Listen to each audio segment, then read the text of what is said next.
Today on Defining Wealth Beyond the Numbers, we're joined by Jack Daly, owner of the iconic Frozen Moo in Caligny Plaza on Hilton Head Island. Jack has been serving the Low Country since 1993, and what I love most about his conversation is how he's managed to turn a simple ice cream shop into a community touch point for locals, visitors, and especially the young athletes he coaches. His story is a great reminder that wealth isn't just financial. It's about relationships, family, and the impact you make along the way. You're really going to enjoy this one. Jack's journey, his values, and his definition of wealth are full of heart.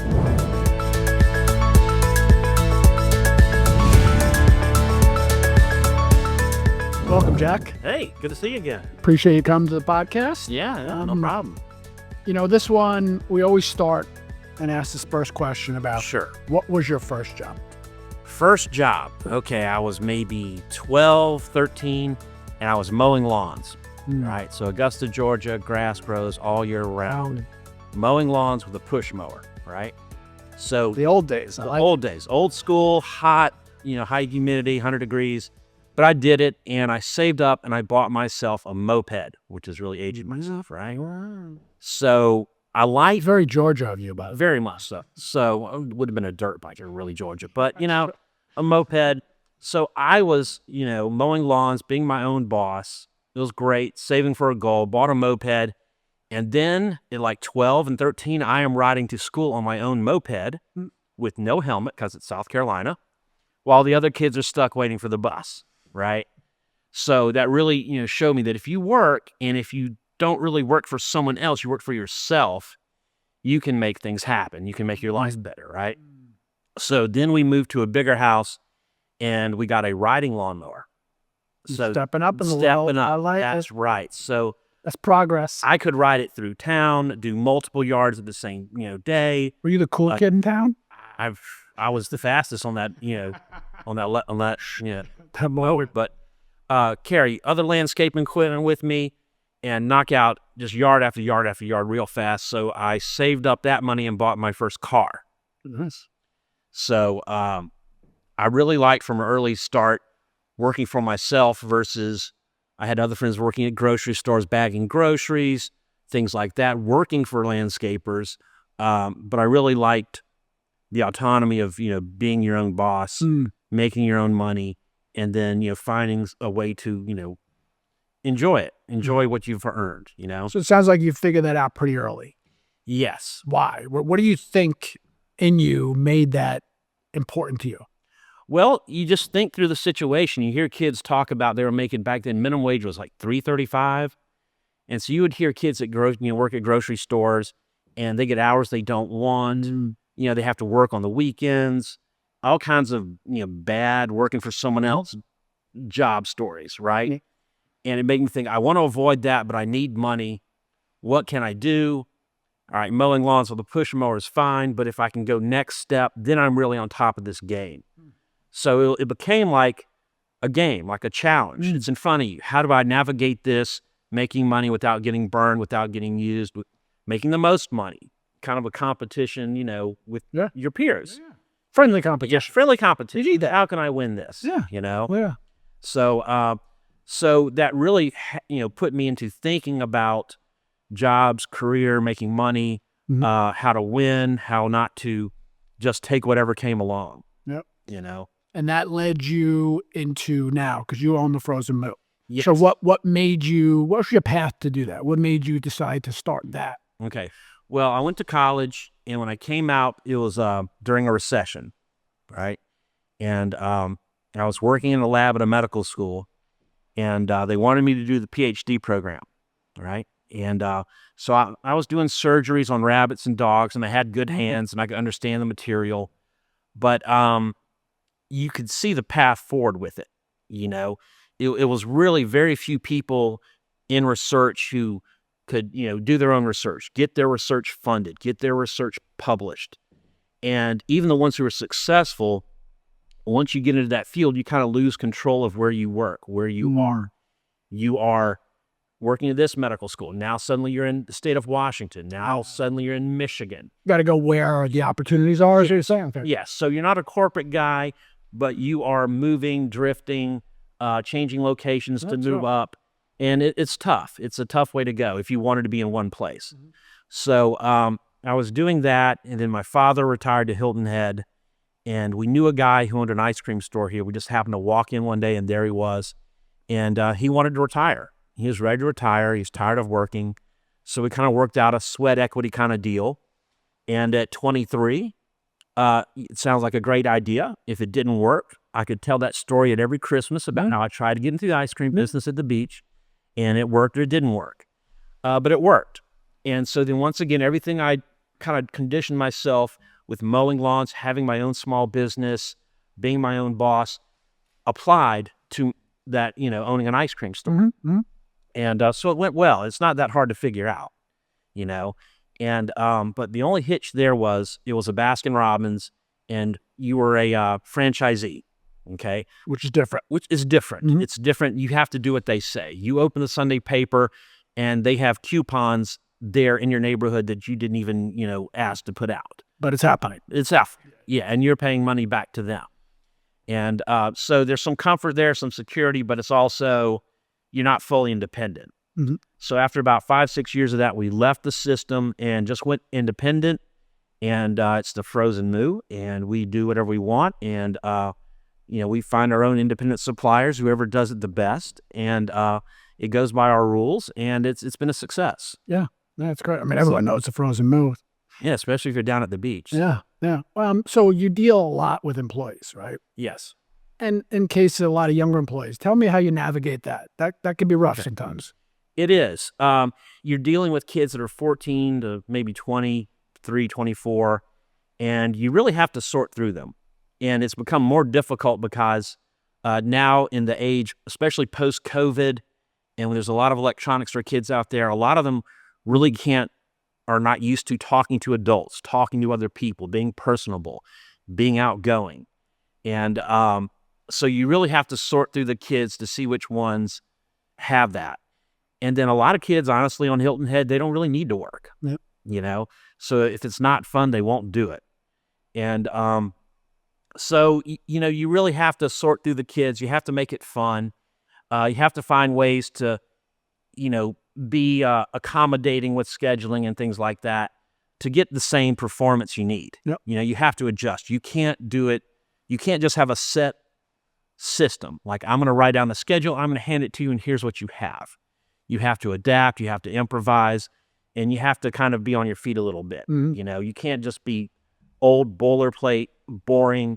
This is how it goes. Now, did you figure that out quickly, or did you have to make some mistakes over time to realize, hey, my management style has to be a little bit different than what maybe I'm used to?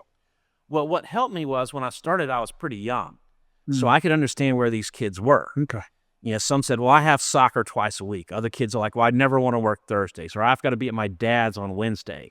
So I was never stuck in like kind of a corporate mindset like a lot of restaurants and other places are, where you have to work these shifts, and if you don't, and here's a punch, then you're not clock. working here. Right. You're not working here. My way or the highway. So I was flexible from the start because I didn't know any better. And that's what seemed to have worked over time is, meeting them where they are, and getting them to feel comfortable about working where you get the best out of it. Yep. You can't just go in there and give them a list of things to do and fuss at them and expect it to happen, See, to me, that's very impressive because I don't think a lot of owners and bosses would, even if you're dealing with younger kids, would be able to be that flexible. I mean, that's pretty impressive. And my kids work at the Moo, and I can see how you interact with them and how you get them to work. And it's amazing to me that you can get all these kids at young ages to work and be successful there. And it's hard to find employees in general now. So it seems like a constant work and job in trying just to get people to work. Yes. You're always recruiting. Yeah. You're always scouting. You always have to know who are their friends. And, who's a possible recruit. It's almost like college football. I love it. You've got to look out there into the landscape and down to the high schools and see who's coming up, who's good. Do they have a younger brother or sister? So It's pretty impressive. recruiting is a big part of what I do. The rest is small business kind of stuff. But yeah, if you don't have the people to run your business, you don't have anything. And if you're seasonal and you close and you tell everyone to go away for 3 or 4 months, they won't come back. Yeah. You have to, work with them through the year. You have to work with them during their summers. You can't demand that someone be there for the entire summer, or else you won't hire them. So you really have to it's harder, but you have to be creative, and you got to be smart enough to patch it together to build a good staff that will work hard and feels good about it. No one likes to be fussed at and go to work, especially not kids these days. It's just not in what they're trying to do, especially not on Hilton Head.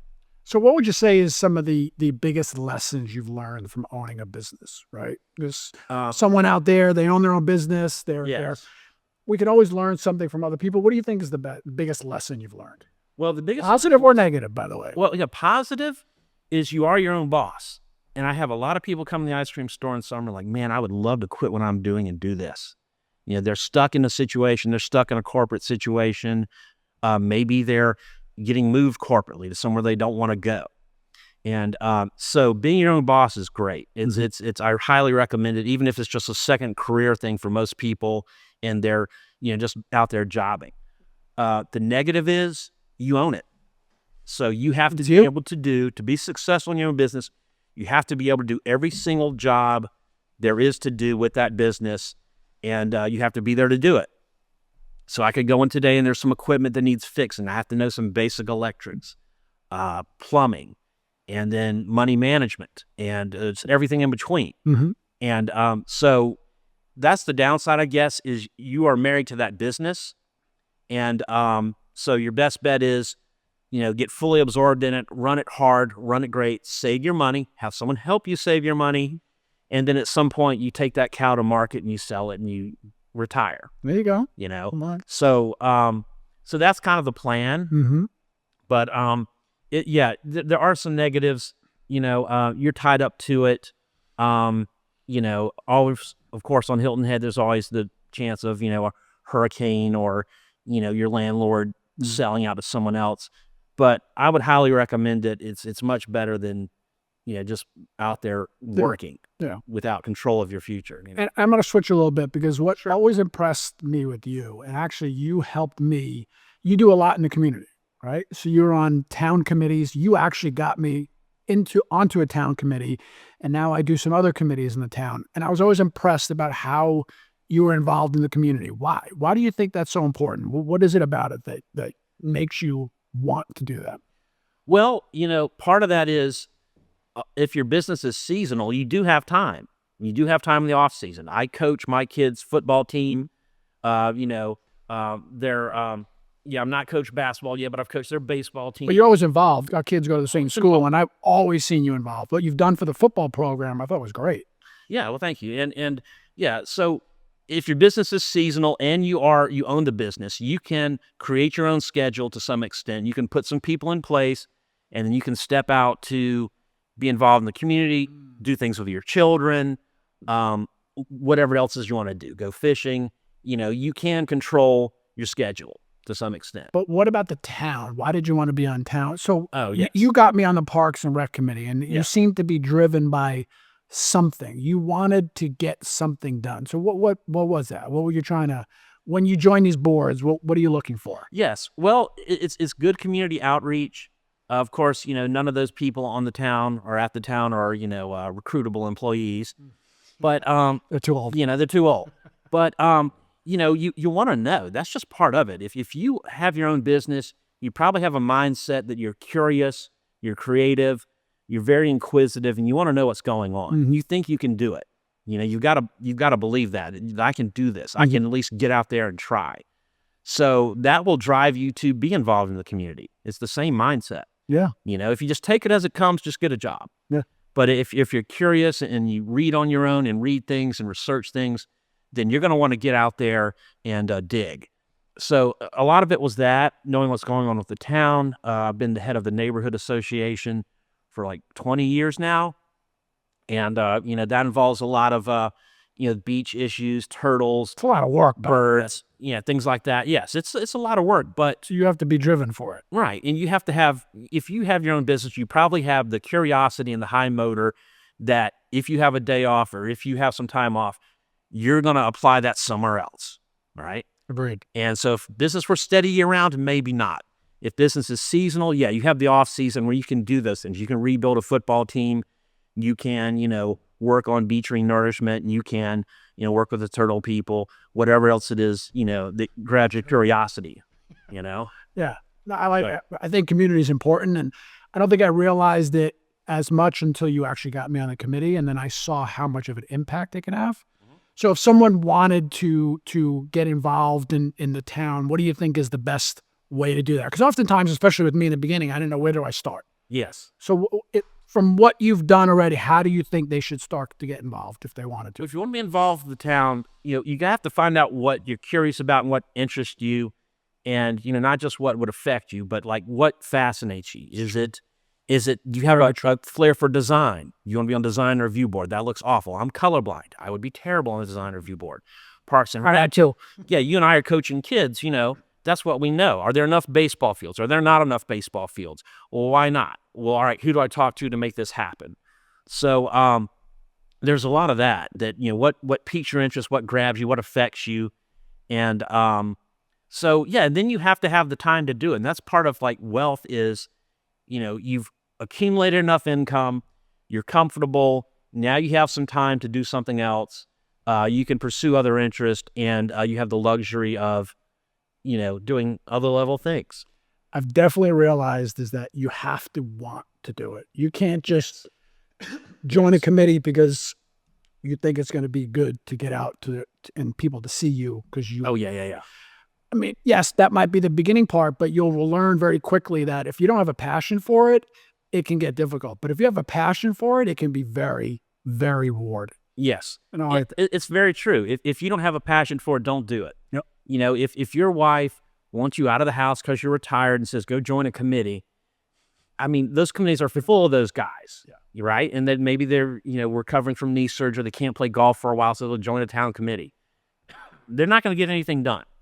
They'll get out of the house, but they're not going to have anything done, and they're not going to be that curious, and they're not going to be invested enough to make something happen, Yep. That's for sure. So, yeah, you got to have a passion for it, and you got to be smart enough to, follow things through committees to the town, the process, and you got to be social enough to have the conversations with people, how to make things happen. Like recently in Forest Beach, we had the LMO updated for tree protection. And we worked with natural resources at the town. We worked with the town manager, the town attorney to, in our neighborhood, increase tree protections by reducing the size a tree needs to be to receive protection. Okay. And then if you cut a tree, we've doubled mitigation, where you have to plant 2 trees instead of just 1. They love their trees on Hilton Head. Oh, we do, especially down at the beach. It's so essential. And as a Southerner, you're used to woods and trees, and so yeah, you got to have a passion for it, or else you'll go nowhere. Agreed. And you'll just be frustrated. So this is a podcast about wealth, Yeah. right? It is defining wealth beyond the numbers. So we always end it with, what was your definition of wealth when you first started working? Yes. And how, if at all, has that developed or changed to where you are now? Wealth, when I first started working, was avoiding the negative consequences of not having money. But freedom was right there too, right? I didn't want to just work and then avoid not having money. I wanted the freedom. I wanted the moped. I wanted the car. I was at that age, I wanted those things, right? And I wanted to have money in college. And that really hasn't changed, that part. But now wealth, as you're older, you can buy back your time. So I own my own business. Right now I have 2 kids that are cleaning the store and getting ready to open up. You spend a little money, you buy your time. Yep. And so that's what wealth is to me at this point is, you can be where you want to be. I'm going to be at my kid's basketball game tonight. The other one has a game tomorrow night. I'm not going to miss any of these games. I agree. Right? So so that's the power of wealth. And it's freedom, and it's especially, career freedom, where if I had to work nights, I would miss games. It would be, that's not wealth. Yep. So wealth is freedom. Yeah, it's interesting. A lot of people say the same thing. It's amazing how it does develop over the years, how it changes. Yes. Right? It is. And look, it is as you get older about money as well, but especially in the beginning. But you can see how that pendulum starts to shift a little bit. And now it's not only about money, right? It's about other things that might get you. What is money worth? Yeah. And so that's why when, I was doing pretty well, things were good, I found a wealth advisor, right, who could help me navigate that part of it. And the things you don't even want to think about, right? You think about accumulating money, it's now I'm pretty good. You get past, I want a boat, I want a car. You get past that into like you want your freedom. Yep. You want to have, your kids' 529s loaded where they can go wherever they're going to go or else get the money later. The option. Right? Exactly. And you want to have, that, well, when can I actually retire? When am I over the top? What point can I cut loose of this, put that money into a kitty, and then, be free?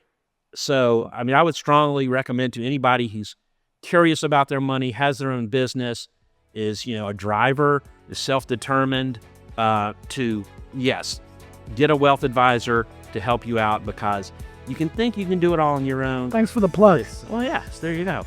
But it's nice because then you have somebody working for you, doing that kind of job, and I'm free to do something else. Correct. You can check your little portfolio on the phone. You can fuss if you need to fuss about something. But it's just that's another part of wealth is have someone else take care of your wealth. Agreed. Where you're not worried about it. Great. All right. Well, listen, I appreciate you coming in. Oh, thank you. It's been great talking. Yeah. And we will see you tonight at the basketball game because we're both wealthy, right? That's right. Going to the game. So we're not missing that.